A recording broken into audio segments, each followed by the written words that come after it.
Un physique de top modèle, une tête bien remplie. À 25 ans, Vivien est traducteur chez Websourd. En tant que traducteur, c'est vrai que je suis très visible parce que je travaille sur la vidéo et du coup mon image apparaît sur le site, sur des DVD, tout ça. Je suis assez visible, du coup on va dire que je suis une petite star dans le monde des soirs. Vivien dit mener une vie normale. Il conduit sa voiture et papote même au volant.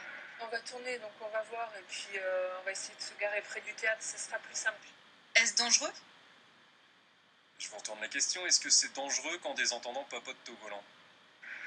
Vivien est né à Lyon dans une famille entendante. Il s'installe à Toulouse pour ses études et s'y fait alors de nombreux amis, sourds pour la plupart. On aime bien aller au cinéma, se donner rendez-vous, papoter. Moi, c'est un handicap qui ne se voit pas. Mais si vraiment dans ma vie de tous les jours, je pouvais communiquer avec tout le monde, alors là, je serais 100% heureux. Les sourds seraient 1 millier sur Toulouse, une vraie communauté qui se mélange assez peu. Moi, je ne sors pas énormément, mais quand je sors, en fait, je sors plus avec des sourds parce que j'ai peu la possibilité de rencontrer des entendants et puis la communication est moins facile.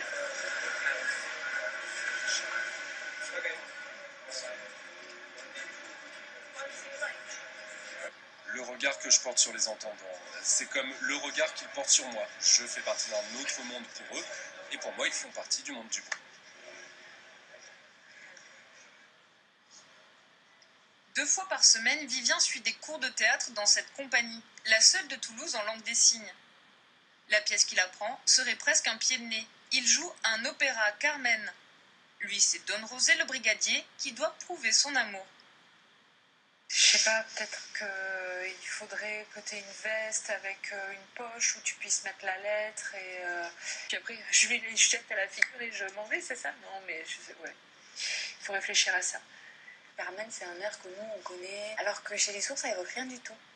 Voilà, donc moi j'avais envie déjà de le faire passer aux sourds. Après, comment nous on le traduit, ça on le retraduit dans la culture d'arrivée, comme toute traduction. Donc là on met beaucoup de visuels, de corps, de sentiments, d'émotions, de tout ce qu'il y a dans la langue des signes, quoi.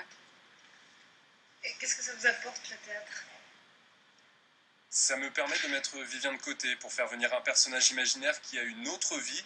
Je peux avoir plusieurs vies à travers le théâtre. Vivien appartient à l'élite des sourds.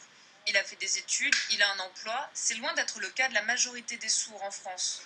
La surdité concerne pourtant 1 enfant sur 1000 à la naissance.